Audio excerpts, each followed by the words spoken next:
വിശുദ്ധ യോഹന്നാൻ എഴുതിയ സുവിശേഷം 20-ാം അധ്യായം അതിൻ്റെ 30-31 വാക്യങ്ങളാണ് ദൈവവചനത്തിൻ്റെ വിചിന്തനത്തിന് ആധാരമായി വായിക്കുന്നത്.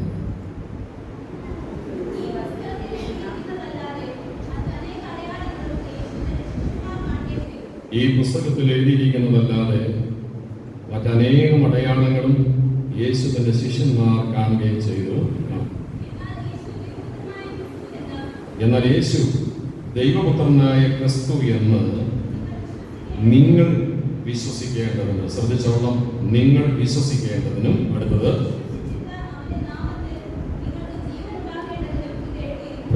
അടുത്ത് പറയുകയാണ്, നിങ്ങൾക്ക് ജീവൻ ഉണ്ടാകേണ്ടതിനും. നിങ്ങൾ വിശ്വസിക്കേണ്ടതിന്, നിങ്ങൾക്ക് ജീവൻ ഉണ്ടാകേണ്ടതിന്. അതിലെ 2-ാമത്തെ വാചകത്തെ ആസ്പദമാക്കിയാണ് പരിശുദ്ധാത്മാവിന്റെ ഹൃദയത്തിൽ ഇന്നത്തെ ഈ വചന ശുശ്രൂഷയ്ക്ക് ഒരു പ്രകാശനം നൽകിയത്. കർത്താവായ യേശു ക്രിസ്തു ഈ ഭൂമിയിലായിരുന്നപ്പോൾ ചെയ്ത അത്ഭുതങ്ങളെ കുറിച്ചുള്ള ഒരു നല്ല വിവരണം നമുക്കറിയാം. 4 സുവിശേഷകന്മാരും യേശു ക്രിസ്തുവിന്റെ ശ്രേഷ്ഠകരമായ അത്ഭുത പ്രവൃത്തിയെ കുറിച്ച് രേഖപ്പെടുത്തിയിട്ടുണ്ട്. ഈ യോഹന്നാൻ കർത്താവായ യേശു ക്രിസ്തുവിന്റെ ദൈവത്വത്തെ ആസ്പദമാക്കിയാണ് സന്ദേശങ്ങൾ രേഖപ്പെടുത്തിയിരിക്കുന്നത്. എന്നിട്ട് യോഹന്നാൻ എഴുതി അവസാനിപ്പിക്കുന്നതിന് മുമ്പായിട്ട് പറഞ്ഞതാണ്, ഞാൻ ഈ എഴുതിയത് മാത്രമല്ല, അല്ലെങ്കിൽ എന്റെ സമകാലികരായിരിക്കുന്ന അപ്പോസ്തലന്മാർ വിശുദ്ധ മത്തായിയും വിശുദ്ധ മർക്കോസും വിശുദ്ധ ലൂക്കോസും എഴുതിയത് മാത്രമല്ല. ഒന്നുകൂടെ പറഞ്ഞാൽ 4 സുവിശേഷ ഭാഗങ്ങളിൽ അല്ലെങ്കിൽ സുവിശേഷകന്മാർ രേഖപ്പെടുത്തിയിരിക്കുന്നത് മാത്രമല്ല, അനേക അത്ഭുതങ്ങൾ യേശു ചെയ്തു. അത് നമുക്കറിയത്തില്ല. പക്ഷെ ഈ ചെയ്ത അത്ഭുതങ്ങളോടൊക്കെ അനുബന്ധമായിട്ടായിരിക്കും എന്ന് പറഞ്ഞാൽ വേദപണ്ഡിതന്മാർ പറയുന്നത്, ഇപ്പൊ രോഗസൗഖ്യം കൊടുത്ത കുറച്ച് കണക്ക് മാത്രമേ നമുക്കവിടെ വായിപ്പാനായിട്ട് കഴിയുള്ളൂ. അതല്ല, 100 കണക്കിനല്ല 1000 രോഗികളെ യേശു സൗഖ്യമാക്കിയിട്ടുണ്ട്. പ്രകൃതിയുടെ മേൽ ചെയ്തത്. ഇങ്ങനെ ഓരോ അത്ഭുതകരമായ പ്രവർത്തനങ്ങളെ കുറിച്ച് വിലയിരുത്തുമ്പോൾ ഓരോ സുവിശേഷകന്മാരും അതിന്റെ എണ്ണം പരിമിതപ്പെടുത്തിയാണ് നമ്മുടെ മുമ്പിൽ അവതരിപ്പിച്ചിരിക്കുന്നത്. ഉദാഹരണം പറഞ്ഞാൽ, കണ്ണിന് കാഴ്ച കൊടുത്തത് വിശുദ്ധ ബൈബിളിലെ 4 സുവിശേഷകന്മാരും 3 കാര്യങ്ങളെ പറഞ്ഞിട്ടുള്ളൂ. 3 കുരുടർക്ക്, കണ്ണിന് കാഴ്ചയില്ലാത്ത 3 പേർക്ക്. എന്നാൽ ബൈബിൾ വ്യാഖ്യാതാക്കളായിരിക്കുന്ന വേദപണ്ഡിതന്മാർ പറയുന്ന 3 അല്ല, 30 അല്ല, 300 അല്ല, 3000 അല്ല. ആ കാലയളവിൽ 1000 ആളുകൾ ഉപരിയായിട്ടാണ് യേശുവിന്റെ പ്രഭാഷണങ്ങൾക്ക് സാക്ഷ്യം വഹിക്കാനായിട്ട് വരുന്നത്. ഈ ഒരു പ്രാവശ്യം തന്നെ നമ്മൾ വായിക്കുന്നുണ്ട്. പുരുഷന്മാര് മാത്രം എത്ര പേരാണ്? 5000. സ്ത്രീകളുടെയും കുട്ടികളുടെയും കണക്ക് അവിടെ പറയുന്നില്ല. മറ്റൊരു സന്ദർഭത്തിൽ പറയുന്നു 7000. അപ്പൊ ഈ 3000-ൽ നിന്നോ 5000-ൽ നിന്നോ 7000-ൽ നിന്നോ 1, 2, 3 മാത്രമല്ല. ഇങ്ങനെ നമ്മൾ വായിക്കുന്നു, യേശുവിനെ തൊട്ടവരും യേശു തൊട്ടവരും സുഖം പ്രാപിച്ചു. Price the Lord, hallelujah. ഇന്ന് പോലെ ആരാധനാലയത്തിൽ ദൈവശബ്ദം കേട്ടുകൊണ്ടിരിക്കുമ്പോൾ ഓർക്കുക, നമുക്ക് വേണ്ടി കർത്താവ് നമ്മുടെ ചിന്തകൾക്കും അപ്പുറമായ രീതിയിൽ ഉന്നതമായി ഉണർന്ന് പ്രവർത്തിക്കാനായിട്ട് കഴിവുള്ള ഒരു ദൈവമാണ്. എന്നാൽ ഞാൻ യേശുവിന്റെ അത്ഭുത പ്രവൃത്തികളൊന്നുമല്ല എന്റെ ഹൃദയത്തിൽ നിന്ന് സംസാരിക്കാനായിട്ട് ദൈവത്തിന്റെ ആത്മാവ് പ്രകാശനം നൽകിയത്. അപ്പൊ ഈ എഴുതി വെച്ചിരിക്കുന്ന കാര്യങ്ങൾ, ഓരോ അത്ഭുത പ്രവൃത്തികളെ കുറിച്ചുള്ള പരാമർശങ്ങളൊക്കെയായി ബന്ധപ്പെട്ട് അതിനെല്ലാം ഉദ്ദേശിക്കുന്ന ഒരു ഉദ്ദേശമുണ്ട്. ആ ഉദ്ദേശത്തിൽ 2 കാര്യമാണ് അവിടെ കൊടുത്തിരിക്കുന്നത്. നിങ്ങൾ വിശ്വസിക്കേണ്ടതിനും നിങ്ങൾക്ക് ജീവൻ ഉണ്ടാകേണ്ടതിനും.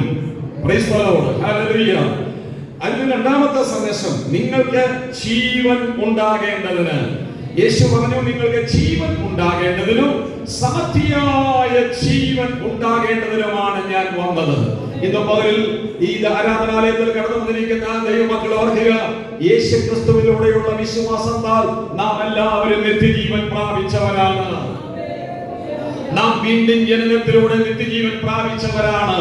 നാം പുതുജന്മത്തിലൂടെ അത് നിത്യജീവൻ പ്രാപിച്ചവരാണ്. ദൈവത്തിന്റെ സ്തോത്രം. ഈ ലോകത്തിൽ ദൈവം നമുക്ക് നൽകി തന്നിരിക്കുന്ന ഒരു ജീവിതമുണ്ട്. എന്ന് തീരുമെന്ന് നമുക്കറിയത്തില്ല. ഇവിടെ മാമലവച്ചി അത് സാക്ഷ്യത്തിൽ പറഞ്ഞതുപോലെ എത്ര കാലം ഉണ്ടെന്ന് നമുക്കറിയത്തില്ല. പക്ഷെ ഒരു യാഥാർത്ഥ്യം നമുക്കറിയാം, ഇത് തീർന്ന് നമ്മുടെ ശരീരം ഇവിടെ ഇട്ടിട്ട് നമ്മൾ പോകുന്ന ഒരു ദിവസം അടുത്ത് വരികയാ. എങ്ങോട്ടാണ് നമ്മൾ പോകുന്നതെന്ന് അറിയാമോ? ദൈവം നമുക്ക് നൽകി തന്ന നിത്യജീവനിലേക്ക് നമ്മൾ പോകുകയാണ്. ദൈവങ്ങൾക്ക് ഒരു സ്തോത്രം പറയുവാനായിട്ട് കഴിയുമോ? ഈ ശരീരം ഇവിടെ ഉപേക്ഷിക്കൂ. ഈ ശരീരത്തിൽ ലോകത്തിലെ ജീവൻ ഇരിക്കാനായിട്ട് കഴിയത്തില്ല. ദൈവം തന്നിരിക്കുന്ന ജീവൻ ഇരിക്കാനായിട്ട് കഴിയത്തില്ല. നിത്യജീവനിലേക്ക് മാറിപ്പോകുന്ന ഒരു ദിവസമുണ്ടെന്ന് ആത്മാവിൽ കണ്ടുകൊണ്ട്, അതുകൊണ്ട് പൗലോസ് പറയുന്നത് നമ്മുടെ പ്രവാസകാലം ഭയഭക്തിയോടെ കഴിപ്പാനായിടയായി തീരണം. അപ്പൊ ദൈവത്തിങ്കിൽ നിന്ന് ജീവൻ പ്രാപിച്ചവരാണ് നാം എല്ലാവരും. എങ്ങനെയാ ജീവൻ പ്രാപിച്ചത്? വിശ്വാസത്താലാണ് ജീവൻ പ്രാപിച്ചത്. ആരിലുള്ള വിശ്വാസത്താൽ? യേശുക്രിസ്തുവിലുള്ള വിശ്വാസത്താലാ ജീവൻ പ്രാപിച്ചത്. ബൈബിളിലുള്ള വിശ്വാസത്താലാ ജീവൻ പ്രാപിച്ചത്. ദൈവപ്രവൃത്തിയിലുള്ള വിശ്വാസത്താലാ ജീവൻ പ്രാപിച്ചത്. യേശുക്രിസ്തുവിന്റെ കാൽവരി യാഗത്തിലുള്ള വിശ്വാസത്താലാ ജീവൻ പ്രാപിച്ചത്.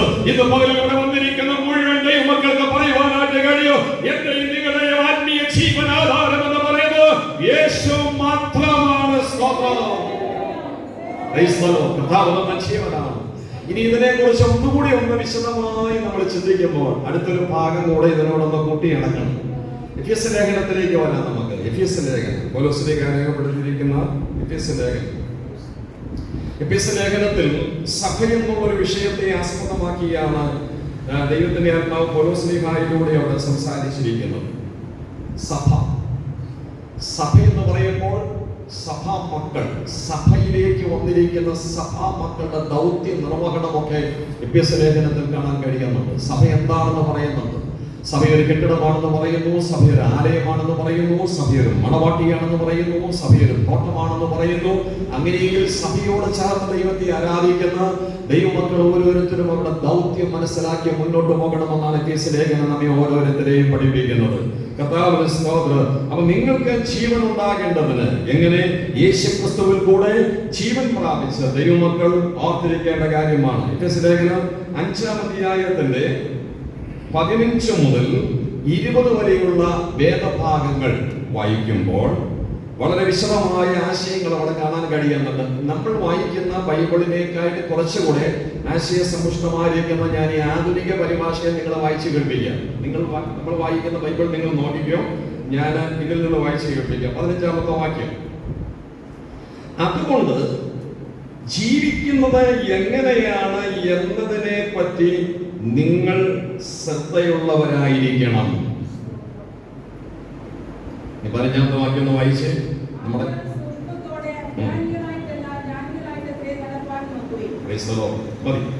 ഇനി ഞാൻ ഇതിലേക്ക് വായിച്ചു കേൾപ്പിക്കാം.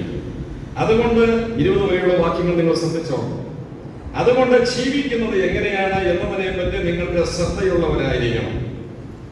അജ്ഞാനികളെ പോലെയല്ല, ജ്ഞാനികളെ പോലെ നിങ്ങൾ ജീവിക്കുക. വാക്യം 16.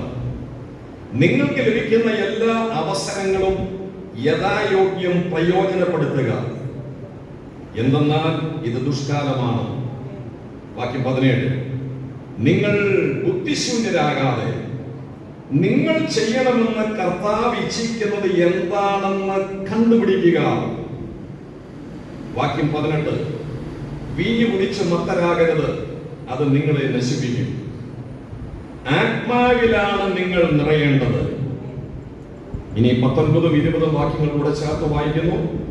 സങ്കീർത്തനങ്ങളുടെയും ഗീതങ്ങളുടെയും ആത്മീയ ഗാനങ്ങളുടെയും വാക്കുകളാൽ നിങ്ങൾ അന്യോന്യം സംസാരിക്കുകയും പൂർണ്ണ ഹൃദയത്തോടെ ഗീതങ്ങളും സങ്കീർത്തനങ്ങളും പാടി കർത്താവിനെ സ്തുതിക്കുകയും നമ്മുടെ കർത്താവായ യേശുക്രിസ്തുവിന്റെ നാമത്തിൽ പിതാവായ ദൈവത്തിന് എപ്പോഴും എല്ലാറ്റിലും കൊണ്ട് സ്തോത്രം ചെയ്യുകയും വേണം.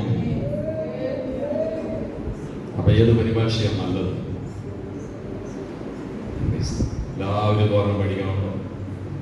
ദിവസം ഇറങ്ങുന്നല്ല ബൈബിൾ സൊസൈറ്റി. നമ്മളിപ്പോൾ ഞാൻ എപ്പോഴും പറയാറുള്ളത് കൊണ്ട് നിങ്ങൾക്ക് ബുദ്ധിമുട്ട് വരുന്നത് ഇപ്പോൾ നമ്മൾ ഉപയോഗിക്കുന്ന ബൈബിൾ 100 കൊല്ലം മുമ്പുള്ള ഭാഷയാണ്. ആശയപരമായ ഒത്തിരി കാര്യങ്ങൾ അതിനകത്ത് തെറ്റുകൾ വന്നിട്ടുണ്ട്. എന്നാൽ പുതിയ ഭാഷാന്തരത്തിലേക്ക് വന്നു കഴിഞ്ഞ് കഴിയുമ്പോൾ കൃത്യമാണ്, ഗ്രീക്കിൽ നിന്നും ഹീബ്രുവിൽ നിന്നും കൃത്യമായ ഭാഷ മലയാളത്തിലേക്ക് ഒരു കൊണ്ടുവന്നിരിക്കുകയാണ്. കുറച്ചുകൂടെ നമുക്ക് പിടികിട്ടാത്ത, ഇപ്പൊ തന്നെ രാവിലെ നമ്മൾ വായിച്ചല്ലോ, ദുഷ്ടതന്റെ ഹൃദയത്തിൽ പാപാദേശം കൊണ്ടെന്നല്ലേ ഞാൻ തെറ്റി വെച്ചിരിക്കുന്നത്. എന്ത് മനസ്സിലാവും നമ്മളത് കേട്ട് കഴിഞ്ഞാൽ? പക്ഷെ ആധുനിക പരിഭാഷയിലേക്ക് വന്ന ആ ഭാഷാ പ്രയോഗത്തിൽ വായിച്ചു കഴിയുമ്പോഴാണ് ആളുകൾക്ക് ലളിതമായി മനസ്സിലാക്കുന്ന രീതിയിലേക്ക് വരുന്നത്. ഇനി ഇവിടെ നിങ്ങൾ ശ്രദ്ധിക്കുക. അതുകൊണ്ട് ജീവിക്കുന്നത് എങ്ങനെയാണ് എന്നതിനെ പറ്റി നിങ്ങൾക്ക് ശ്രദ്ധയുണ്ടായിരിക്കണം, ശ്രദ്ധയുള്ളവരാകണം. യോഹന്നാന്റെ സുവിശേഷത്തിലെ വാക്യം നിങ്ങൾ ഓർത്തോളണം. നിങ്ങൾക്ക് ജീവൻ ഉണ്ടാകേണ്ടതിന് ഇത് എഴുതിയിരിക്കുന്നു. അപ്പൊ യേശുക്രിസ്തുവിൽ കൂടെ, യേശുക്രിസ്തുവിലുള്ള വിശ്വാസത്താൽ നമുക്ക് എന്ത് കിട്ടി? ചേർന്ന് പറഞ്ഞേ, ജീവൻ കിട്ടി. ജീവൻ കിട്ടിയവര് എങ്ങനെ ജീവിക്കണമെന്ന് വിശുദ്ധ ബൈബിൾ നമ്മെ പഠിപ്പിക്കുന്നു. നടക്കാൻ പഠിച്ചു, എങ്ങനെ നടക്കണം. വണ്ടി ഓടിക്കാൻ പഠിച്ചു, എങ്ങനെ ഓടിക്കണം. ശരിയല്ലേ? വീട് പണിതു, ഒരു വല്ലാത്ത രീതിയിലാണെങ്കിൽ അവിടെ താമസിക്കുന്നത്, വൃത്തിയില്ല, വെടുപ്പില്ല, ഒന്നുമില്ല, ഭൂതപ്രേത പിശാചുകള് കയറി വസിക്കുന്ന രീതിയിൽ നാശക്കോടാലിയായിട്ട് കിടക്കുകയാണെങ്കിൽ കൈകാര്യം ചെയ്യാൻ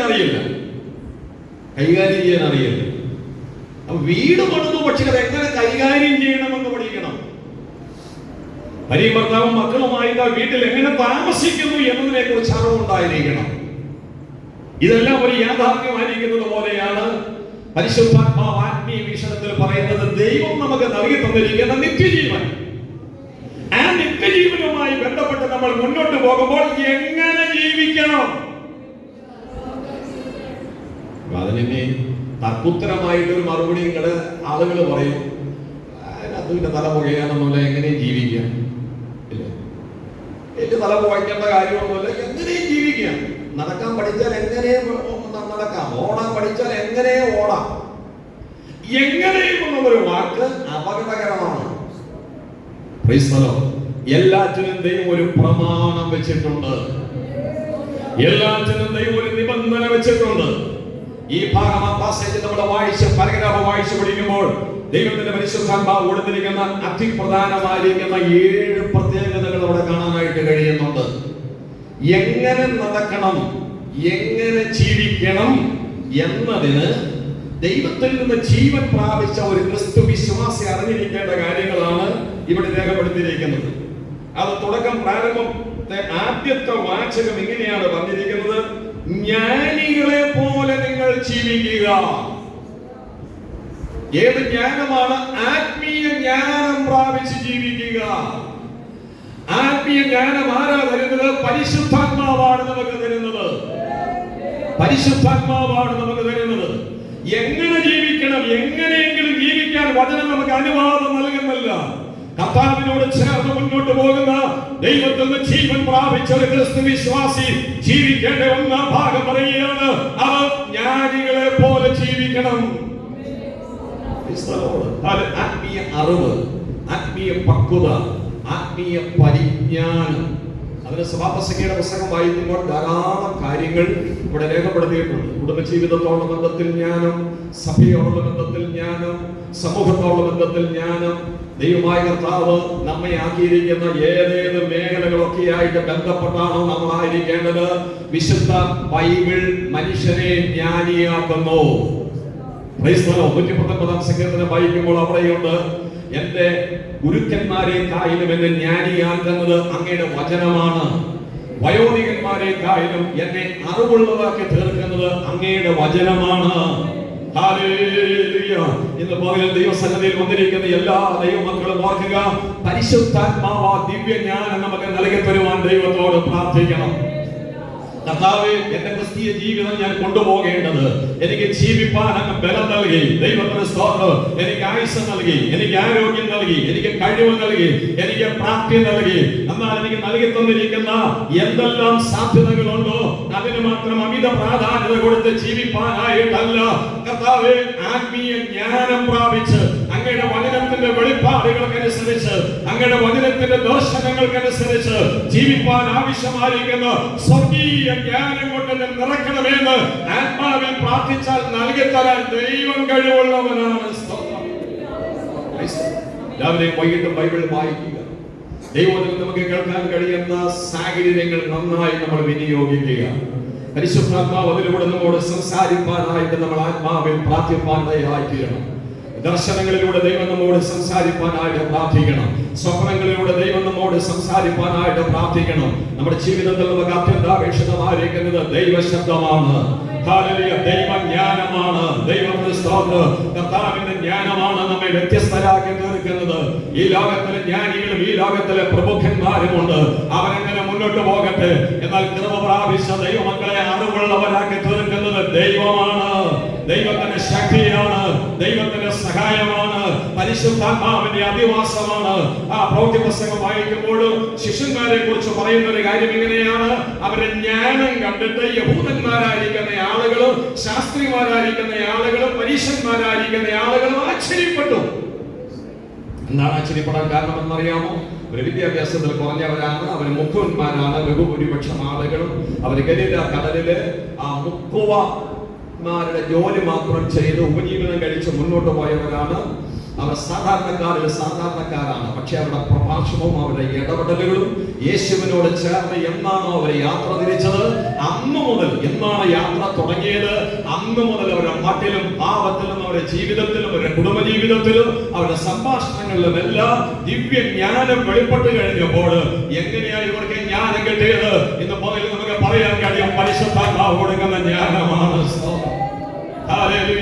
അത് പ്രാപിച്ചെടുക്കുവാൻ ദൈവകരങ്ങളിലേക്ക് നമ്മെ തന്നെ ആത്മാവിൽ നമുക്ക് സമർപ്പിച്ച് പ്രാർത്ഥിക്കാം. അവ എങ്ങനെ ജീവിക്കണം എന്നുള്ള ഒരു ചോദ്യത്തിന് ലേഖനത്തിൽ ദൈവത്തിന്റെ ആത്മാവ് നമ്മെ പഠിപ്പിക്കുന്ന ഒരു കാര്യം ഏതാണ്? ജ്ഞാനികളെ പോലെ ജീവിക്കുക. രണ്ടാമത് ദൈവത്തിന്റെ ആത്മാവ് വെളിപ്പെടുത്തുന്ന ഒരു കാര്യം ഏതാണ്? നിങ്ങൾക്ക് ലഭിക്കുന്ന എല്ലാ അവസരങ്ങളും യഥായോഗ്യം പ്രയോജനപ്പെടുത്തുക. അവസരങ്ങളെ നന്നായി പ്രയോജനപ്പെടുത്തണം. സാധ്യതകളെ നന്നായി പ്രയോജനപ്പെടുത്തണം. അലസതയുണ്ടാകരുത്, മടിയുണ്ടാകരുത്. കർത്താവിന് വേണ്ടി പ്രവർത്തിപ്പാൻ അല്ലെങ്കിൽ ഭൗതിക തലങ്ങളിൽ പ്രവർത്തിപ്പാൻ ലഭ്യമാകുന്ന അവസരങ്ങൾ ആത്മാവിൽ കണ്ടുകൊണ്ട് അതിനുവേണ്ടി നമ്മൾ സമർപ്പിതരായി തീരണം. സ്തോത്രം. താരന്റെ വിനിമയത്തിൽ നമുക്കറിയാം, 3 പേർക്ക് യഥായോഗ്യം പ്രവർത്തിക്കാനായിട്ട് അവസരം കൊടുത്തു. അവസരം കൊടുത്തപ്പോൾ ആ പ്രവർത്തിക്കുവാൻ അവർക്ക് പ്രചോദനമാകത്തക്ക രീതിയിൽ 1 താലന്തും പിന്നെ 2 താലന്തും 5 താലന്തും അവിടെ കൊടുത്തു. 3 പേരോടും പ്രവർത്തിച്ചോളാനായിട്ട് പറഞ്ഞു. 2 പേര് പ്രവർത്തിച്ചു, ഒരാൾ പ്രവർത്തിച്ചില്ല. ആ പ്രവർത്തിക്കാതിരുന്ന ആളോട് യജമാനൻ സംസാരിച്ചത് നമുക്കറിയാം. ദുഷ്ടനും മടിയനുമായ ദാസനെ. സ്തോത്രം. അപ്പൊ ദൈവത്തിന് വേണ്ടി പ്രയോജനപ്പെടുവാൻ അവസരങ്ങൾ ദൈവം നമുക്ക് നൽകുന്നുണ്ട്. സാധ്യതകൾ ദൈവം നമുക്ക് നൽകുന്നുണ്ട്. ഹല്ലേലൂയ. അത് ആത്മാവിൽ വിവേചിച്ച് ആത്മാവിൽ അത് പ്രയോജനപ്പെടുത്തുവാനായിട്ട് കഴിയണം. കഴിവില്ല എന്ന് പറഞ്ഞ് മാറിപ്പോകരുത്. പ്രാപ്തിയില്ല എന്ന് പറഞ്ഞ് മാറിപ്പോകരുത്. എന്നെ ഒന്നിനും കൊള്ളില്ല എന്ന് ഞാൻ ഒരിക്കലും എന്നോട് പറയരുത്. പൗലോസ്ലീഹ പറയുന്നത് ഓർത്തോളൂ, എന്നെ ശക്തനാക്കുന്നവൻ മുഖാന്തരം ഞാൻ സകലത്തിലും മതിയാകുന്നു. ദേഷ്യം വരുമ്പോഴൊക്കെ വീട്ടിലുള്ളവരോട് പറയും, മണ്ടിയാണ്, പൊട്ടനാണ്, പൊട്ടിയാണ്, നെഞ്ഞും കൊള്ളത്തില്ല, അങ്ങനെയാണ് ഇങ്ങനെയാണ്, ഭൂതപ്രേത പിശാചുക്കളുടെ പേരൊക്കെ പറഞ്ഞ് അങ്ങോട്ടും ഇങ്ങോട്ടും ആക്ഷേപിക്കും. പക്ഷെ ഒരിക്കലും നമ്മൾ പറയരുത്, ദൈവമായ കർത്താവ് തന്റെ കരങ്ങളിൽ എടുത്ത് നമ്മെ ഉപയോഗിച്ചാൽ, നമ്മുടെ പ്രിയപ്പെട്ടവരെ ഉപയോഗിച്ചാൽ നമ്മുടെ ചിന്തകൾക്കും അപ്പുറമായ രീതിയിൽ ആ ദൈവപ്രവൃത്തി കാണാനായിട്ട് കഴിയുന്നത്. അതുകൊണ്ട് പൗലോസ് പറയുന്ന ഒരു കാര്യം എന്താണ്? നിങ്ങൾക്ക് ലഭ്യമാകുന്ന ഓരോ അവസരങ്ങളും യഥായോഗ്യം പ്രയോജനപ്പെടുത്തണം. ഒന്ന് ദൈവസന്നിധിയിൽ പ്രാർത്ഥിക്കാനായിട്ട് കഴിയുമോ? കർത്താവേ, എനിക്ക് അങ്ങ് നൽകുന്ന അവസരങ്ങൾ അങ്ങയുടെ നാമത്തിനു വേണ്ടി പ്രയോജനപ്പെടുത്തുവാൻ എന്നെ സഹായിക്കുമാറാകണമേ. ഹല്ലേലൂയ. കർത്താവേ, അലസത മാറ്റിത്തരണമേ, മടി മാറ്റിത്തരണമേ.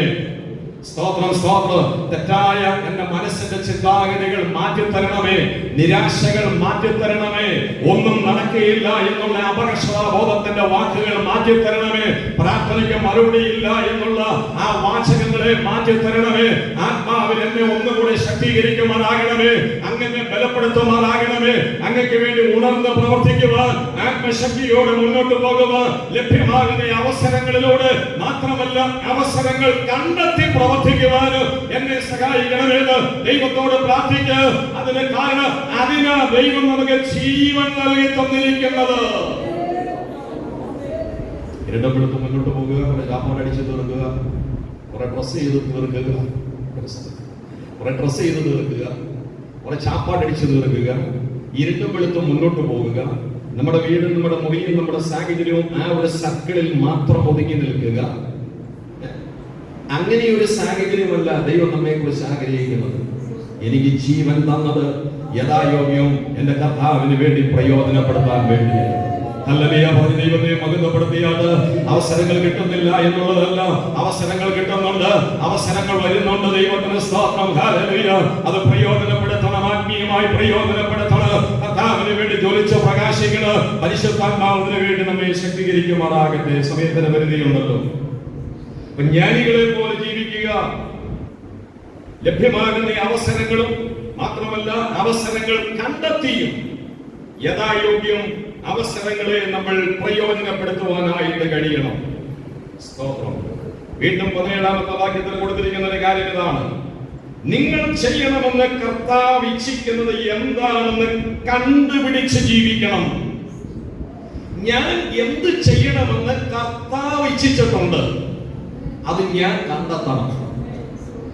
നിങ്ങൾ ഇവിടെ ഇരിക്കുന്ന ഓരോ സഹോദരന്മാരും ഓരോ സഹോദരിമാരും എന്ത് ചെയ്യണമെന്ന് കർത്താവിനൊരു ആഗ്രഹമുണ്ട്. ഇപ്പൊ ഒരാൾ ചെയ്യുന്നത് മറ്റൊരാൾക്ക് ചെയ്യാൻ കഴിയുന്നില്ല, പറ്റില്ല. അതുകൊണ്ട് നമ്മൾ അതിലേക്ക് നോക്കേണ്ട കാര്യമില്ല.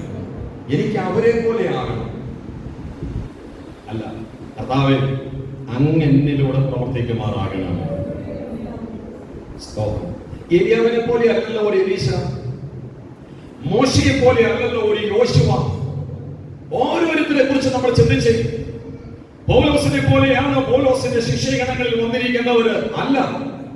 ഓരോരുത്തരും 12 അപ്പോസ്തലന്മാരെ എടുത്താൽ യൂദയെ ഒഴിവാക്കി ബാക്കി 11 പേരെ എടുത്ത് ആരും ഒരാളെ പോലെ അല്ല. എല്ലാവർക്കും വ്യത്യസ്തമായ പ്രാപ്തിയാണ് ദൈവം കൊടുത്തിരിക്കുന്നത്.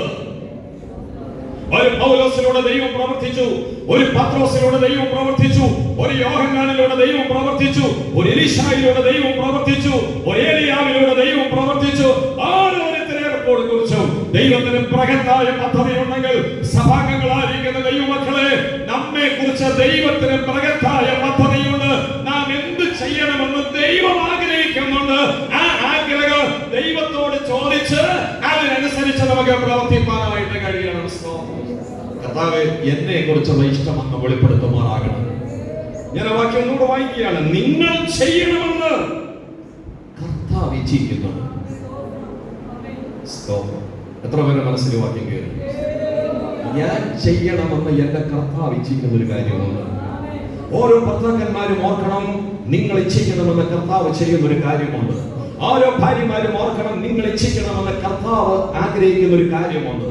ഓരോ മക്കളും ഓർക്കണം, നിങ്ങൾ ചെയ്യണമെന്ന് എന്താണെന്ന് കർത്താവ് ഇച്ഛിക്കുന്ന ഒരു കാര്യമുണ്ട്. ദൈവസന്നിധിയിൽ മുട്ടുമടക്കി ദൈവത്തോട് ചോദിക്കുക. പരിശുദ്ധാത്മാവിന്റെ പ്രകാശനമോ വചനത്തിന്റെ പ്രകാശനത്തിലൂടെ ദൈവം അത് വെളിപ്പെടുത്തി തരും. നന്മയും പൂർണ്ണ പ്രസാദവും ഇന്നതെന്ന് തിരിച്ചറിയുവാൻ മനസ്സ് ഒതുക്കി രൂപാന്തരപ്പെടണം. ദൈവ ഇഷ്ടത്തിന് വേണ്ടി നമ്മെ തന്നെ ഏൽപ്പിക്കണം. യേശു പറഞ്ഞു, പിതാവേ, എന്റെ ഇഷ്ടമല്ല അങ്ങയുടെ ഇഷ്ടം തന്നെ എന്നിലൂടെ വെളിപ്പെടുമാറാകണമേ. ദൈവ ഇഷ്ടത്തിന് വേണ്ടി സമ്പൂർണ്ണമായി സമർപ്പിക്കപ്പെട്ടാൽ ആദ്യം വേദനകളും ഭാരങ്ങളും പ്രയാസങ്ങളും ഉണ്ടെങ്കിലും അത് പിന്നത്തേതിൽ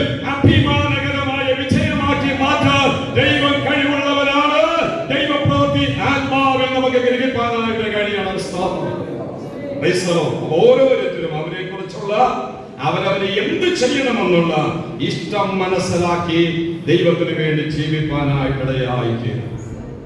പിന്നെ പറഞ്ഞിരിക്കുന്ന നാലാമത്തെ ഒരു പ്രത്യേകത 10ാമത്തെ വാക്യത്തിലാണ്, ആത്മാവിലാണ് നിങ്ങൾ നിറഞ്ഞു ജീവിക്കേണ്ടത് എന്ന് പറഞ്ഞാൽ ജീവിതത്തിൽ നമുക്ക് വേണ്ട നിറം എന്താണ്?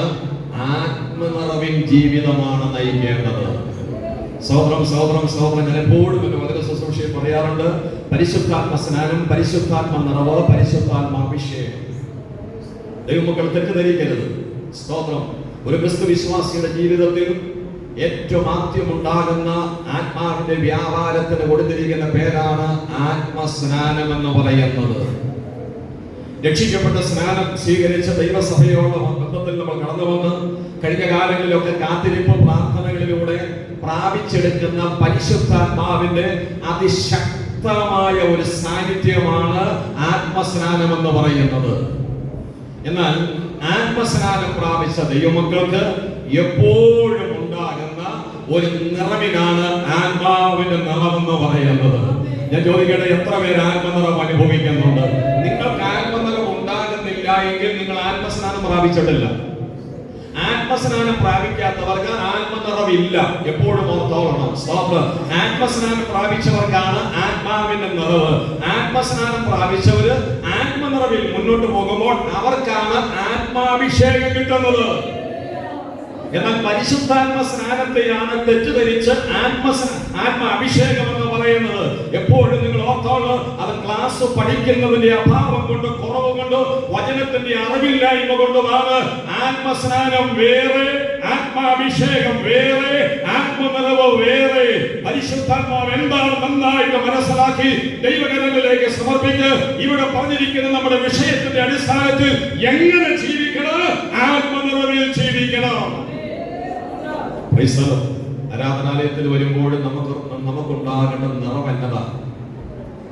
ആത്മനിറവാണ് ഉണ്ടാകേണ്ടത്. ഞാൻ ചോദിക്കട്ടെ, എത്ര പേർക്ക് ആത്മനിറവുണ്ട്? സഹോദരം സഹോദരം സഹോദരം സഹോദരം സഹോദരം സഹോദരം, വീര്യത്തിന്റെയും ശൗര്യത്തിന്റെയും നിറമൊന്നുമല്ല, ആത്മാവിന്റെ നിറവാ വരേണ്ടത്. ആത്മാവിന്റെ നിറവ് നമ്മെ വ്യത്യസ്തരാക്കി തീർക്കും. ആത്മാവിന്റെ നിറവ് പുതിയ തലങ്ങളിലേക്ക് നമ്മെ കൊണ്ടുപോകും. ആത്മാവിന്റെ നിറവ് നമ്മുടെ കർത്താവിനെ കുറിച്ചുള്ള പുതിയ പാഠം നമ്മെ അറിയിക്കും. ആത്മാവിന്റെ നിറവ് വരുമ്പോൾ മരിച്ചവനെ പോലെ ഞാൻ അവന്റെ പാദപീഠത്തിലിരുന്നു. ദൈവത്തിന് സ്തോത്രം. അവിടെ നമ്മെ തന്നെ എത്രമാത്രം എളിമപ്പെടുത്തുവാനായിട്ട് കഴിയുമോ ആത്മാവിൽ നമ്മെ തന്നെ എളിമപ്പെടുത്തും. സ്തോത്രം സ്തോത്രം സ്തോത്രം സ്തോത്രം. ഹല്ലേലൂയ. എന്ന് പോലും ഓർക്കുക, ദൈവ സാന്നിധ്യം അനുഭവിക്കുന്ന, ആത്മനിറവ് അനുഭവിക്കുന്ന ഒരു ദൈവമക്കൾ അവർക്ക് അവരെ നിയന്ത്രിക്കാൻ കഴിയുന്നതിലും അപ്പുറമാണ്. ആരാധന വ്യത്യസ്തമാകുന്നത് ആത്മനിറവിലാണ്. ആരാധന വ്യത്യസ്തമാകുന്നത് വചന നിറവിലാണ്. ഓരോ ക്രിസ്തു വിശ്വാസിയെ വ്യത്യസ്തരാക്കുന്നത് വചനത്തിന്റെയും ആത്മാവിന്റെ നിറവാണ്. അതുകൊണ്ട് കണ്ണുനീരോടെ ദൈവത്തോട് ചോദിച്ച് പ്രാപിപ്പാനായിട്ട് കഴിയണം. കർത്താവേ, എനിക്ക് ജീവിക്കേണ്ടത് ആത്മനിറവിലാണ് ജീവിക്കേണ്ടത്. അപ്പൊ ആത്മനിറവിൽ ജീവിക്കുക. 5ാമത് പറഞ്ഞിരിക്കുന്ന കാര്യം എന്താണെന്നറിയാമോ? സങ്കീർത്തനങ്ങൾ, ഗീതങ്ങൾ, ആത്മീയ ഗാനങ്ങൾ, ഇങ്ങനെയുള്ള വാക്കുകളാൽ നിങ്ങൾ അന്യോന്യം സംസാരിച്ചുകൊണ്ട് ജീവിക്കണം. ജീവിതത്തിൽ എന്തുണ്ട്? സംസാരമുണ്ട്. ജീവനുള്ളതിന്റെ തെളിവാണ്, പല തെളിവുള്ളതിൽ ഒരു തെളിവാണ് എന്ത് ചെയ്യുന്നു? സംസാരിക്കുന്നു. ചിലരെ കുറിച്ച് നമുക്ക് ദേഷ്യം വരുമ്പോൾ ചോദിക്കാറ്, ഞാൻ ചന്നതുപോലെ ഇരിക്കുന്നു, ഒന്ന് വാ തുറന്നു മിണ്ടുന്നു. ഇത്ര നേരമായി ഇങ്ങനെ ബൂത്ത് കൊടുത്തി പ്രഷർ വർദ്ധിച്ചിങ്ങനെ ഇരിക്കുക. ചത്തുപോയോ? ചിലപ്പോൾ ഒന്ന് കുലുക്കി വിളിക്ക് വേദന മാശക്തിയായിട്ട് ജീവനുണ്ടോ നോക്കിയേക്കാം. ചിലപ്പോൾ ചെന്ന് കാറ്റുണ്ടോ നോക്കും, ഇങ്ങനെ നോക്കിയിട്ട് അവിടെ കൊണ്ടുവന്ന് കരഞ്ഞു കൊണ്ട് വെച്ച്. അപ്പൊ ജീവന്റെ ഒരു പ്രത്യേകത എന്താണ്? സംസാരിക്കുന്നത്. മനുഷ്യന്റെ ഒരു പ്രത്യേകത എല്ലാ മനുഷ്യന്റെയും പ്രത്യേകതയാണ്. ചില ആളുകൾ അമിതമായി സംസാരിക്കുന്നവരുണ്ട്, ചിലർ മിതമായി സംസാരിക്കുന്നവരുണ്ട്. സംസാരത്തിൽ വ്യത്യസ്തതകളാണ്. പക്ഷേ ദൈവം നമ്മെ ആത്മാവിൽ ജീവിപ്പിച്ചിരിക്കുന്നത് കൊണ്ട് നമ്മുടെ സംഭാഷണങ്ങളിൽ നിറഞ്ഞു നിൽക്കേണ്ടത് എന്താണ്? സങ്കീർത്തനങ്ങൾ, ഗീതങ്ങൾ, ആത്മീയ എന്ന് പറഞ്ഞാൽ ആത്മീയ കാര്യങ്ങൾ നിറഞ്ഞുള്ള സംസാര ശൈലിയാണ് ജീവിതത്തിൽ വേണ്ടത്. മനസ്സിലായി? അതാണോ നമ്മുടെ സംഭാഷണ ശൈലി? എന്താ സംസാരിക്കുന്നത്? രണ്ടുപേര് തമ്മിൽ കാണുമ്പോൾ എന്നാ സംസാരിക്കുന്നത്? രണ്ട് സഹോദരന്മാർ തമ്മിൽ കാണുമ്പോൾ എന്നാ സംസാരിക്കുന്നത്? രണ്ട് സഹോദരിമാർ തമ്മിൽ കാണുമ്പോൾ എന്താ സംസാരിക്കുന്നത്? പിന്നെ ഒത്തിരി വ്യാഖ്യാനങ്ങളിലേക്ക് ആഴങ്ങളിലേക്ക് അവരവരുടെ മനസാക്ഷിയോട് ചോദിച്ചു. എന്റെ സംസാരത്തിൽ എന്താ നിറഞ്ഞു നിൽക്കുന്നത്? എന്റെ ഇടപെടലുകളിൽ എന്താ നിറഞ്ഞു നിൽക്കുന്നത്? ഞാൻ ഈ ആഴ്ച ഏറ്റവും കൂടുതൽ സംസാരിച്ചത് ദൈവത്തിന്റെ വചനമാണ്. ഈ ആഴ്ച ആരോടും മിണ്ടിയില്ലാന്നുള്ളതല്ല. ഈ 30 മിനിറ്റും 35 മിനിറ്റും 40 മിനിറ്റും 45 മിനിറ്റും ഒക്കെ തുറമാനമായിട്ട് സംസാരിക്കുമ്പോൾ എന്താ വരുന്നത്? ദൈവത്തിന്റെ വചനമാണ്. ഒരുപക്ഷെ നിങ്ങൾക്കാരും അങ്ങനെ കഴിയത്തില്ല എങ്കിലും നിങ്ങളുടെ സംഭാഷണത്തിന്റെ ഉള്ളടക്കം ആത്മീയ വിഷയങ്ങളായിരിക്കും. മറ്റൊരാളെ വേദനിപ്പിക്കുന്ന, മറ്റൊരാളെ ചവിട്ടിത്താഴ്ത്തുന്ന, മറ്റൊരാളുടെ കുറ്റം പറയുന്ന, മറ്റൊരാളെ ആക്ഷേപിക്കുന്ന, മറ്റൊരാളുടെ അല്ലെങ്കിൽ പോരായ്മകളിലേക്കും രഹസ്യങ്ങളിലേക്കും സ്വകാര്യതകളിലേക്കും ചൂഴ്ന്നിറങ്ങുന്നത് ഇതൊന്നും നമ്മെ ബാധിക്കുന്ന കാര്യമല്ല. പല കാര്യം അന്വേഷിക്കുക, മറ്റൊരാളുടെ ക്ഷേമം ആവശ്യമില്ലാതെ അന്വേഷിക്കുക. എന്തിനാ മറ്റൊരാളുടെ കാര്യം അന്വേഷിക്കുക? ഇതൊന്നും ദൈവം നമ്മെ ഏൽപ്പിച്ചിട്ടില്ല. നേരാവണ്ണം മുന്നോട്ട് പോകുക, സത്യസന്ധതയോട് മുന്നോട്ട് പോകുക, ആത്മാവിൽ മുന്നോട്ട് പോകുക. ഒറ്റ കാര്യം, അല്പകാലം മാത്രമേ ഉള്ളൂ. എന്റെ കർത്താവിന് വേണ്ടി ജീവിക്കാൻ ഭൂമിയിൽ ഒരു ജീവൻ ദൈവം എനിക്ക് നൽകി. എന്റെ സംഭാഷണങ്ങൾ, എന്റെ വ്യക്തിപരമായ സംസാരങ്ങളിലും എന്റെ സാമൂഹ്യ സംസാരങ്ങൾ എല്ലാറ്റിലും ഒരു ദൈവീക വിഷയത്തിന്റെ അടിസ്ഥാനത്തിൽ സംസാരിക്കുക. അവിടെ ദൈവപ്രവൃത്തി വെളിപ്പെടാനായിട്ടിടയായിത്തീരും. ഞാൻ അത്രയും പറഞ്ഞ് അവസാനിപ്പിക്കുകയാണ്. അടുത്ത കാര്യം ദൈവത്തിന്റെ ആത്മാവ് പറയുന്നത്, ആറാമതായിട്ട് ദൈവത്തിന്റെ ആത്മാവ് പറയുന്നത് ഇങ്ങനെയാണ്: പൂർണ്ണ ഹൃദയത്തോടെ ഗീതങ്ങളും സങ്കീർത്തനങ്ങളും പാടി കർത്താവിനെ സ്തുതിക്കുക. അപ്പൊ എന്തിനാണ് ജീവൻ? എങ്ങനെ ജീവിക്കണം എന്നതിന്റെ അടിസ്ഥാനത്തിൽ ഓർക്കുക, കർത്താവിനെ ആരാധിച്ച് ജീവിക്കുക, സ്തുതിച്ച് ജീവിക്കുക, സ്തോത്രസ്തുതികളോടുകൂടെ ജീവിക്കുക. അതുകൊണ്ടാണ് ബൈബിൾ പറയുന്നത് എല്ലാറ്റിനും നമ്മൾ സ്തോത്രം ചെയ്യുക. ദൈവത്തിന് പ്രസാദകരമായിരിക്കുന്ന കാര്യമാണ്, ദൈവത്തിന് നന്ദി അർപ്പിക്കേണ്ട കാര്യമാണ് ഈ സ്തുതിയും സ്തോത്രവും ആരാധനയും എന്ന് പറയുന്നത്. ഞാൻ അവിടെ നിന്ന് മുന്നോട്ട് പോവുകയാണ്. ഏറ്റവും ഒടുവിൽ ദൈവത്തിന്റെ ആത്മാവ് പറഞ്ഞിരിക്കുന്ന കാര്യമാണ്, നമ്മുടെ കർത്താവായ യേശുക്രിസ്തുവിന്റെ നാമത്തിൽ പിതാവായ ദൈവത്തിന് എപ്പോഴും എല്ലാറ്റിനും വേണ്ടി സ്തോത്രം ചെയ്യുകയും വേണമെന്ന് പറഞ്ഞാൽ ആ വാക്ക് ഇങ്ങനെയാണ്: നന്ദി ഉള്ളവരായി ജീവിക്കണം. നാം ദൈവസന്നിധിയിൽ സ്തോത്രം അർപ്പിക്കുമ്പോൾ അത് ദൈവസന്നിധിയിൽ എങ്ങനെയാണ് ദൈവം അംഗീകരിക്കുന്നത്? ദൈവത്തിന് കൊടുക്കേണ്ട നന്ദിയാണ് നമ്മളൊരു സ്തോത്രമായിട്ട് പറയുന്നത്. കർത്താവേ, അങ്ങനെ വഴി നടത്തിയതിന് സ്തോത്രം, എന്നെ വഴി നടത്തിയതിന് നന്ദി. ആരാധനാലയത്തിൽ വന്നിരിക്കുമ്പോൾ കർത്താവേ സ്തോത്രം. ദൈവത്തിന് നമ്മൾ നന്ദി പറയുകയാണ്. എല്ലാറ്റിനും നമ്മൾ നന്ദി പറയുകയാണ്. നമ്മുടെ തലകളെ മടക്കി ദൈവസന്നിധിയിൽ എല്ലാ ദൈവമക്കളും ഒന്ന് സ്തോത്രം ചെയ്ത് പ്രാർത്ഥിക്കാം. ഹല്ലേലൂയ. എന്തിനാ ദൈവം നമ്മെ ജീവിപ്പിച്ചത്? പരിശുദ്ധാത്മാവ് നമുക്ക് നൽകി തന്നിരിക്കുന്ന ഈ സന്ദേശങ്ങൾ നമ്മുടെ ഹൃദയത്തിൽ സംഗ്രഹിച്ചുകൊണ്ട് മുന്നോട്ട് പോകുവാൻ ദൈവകരങ്ങളിലേക്ക് നമ്മെ തന്നെ ഏൽപ്പിക്കാം. ഹല്ലേലൂയ. കർത്താവേ, ആത്മീയ ജ്ഞാനികളായി ജീവിക്കാൻ വേണ്ട ബലം നൽകണമേ. അവസരങ്ങൾ നന്നായി ദൈവത്തിന് വേണ്ടി പ്രയോജനപ്പെടുത്തുവാൻ സഹായിക്കുമാറാകണമേ.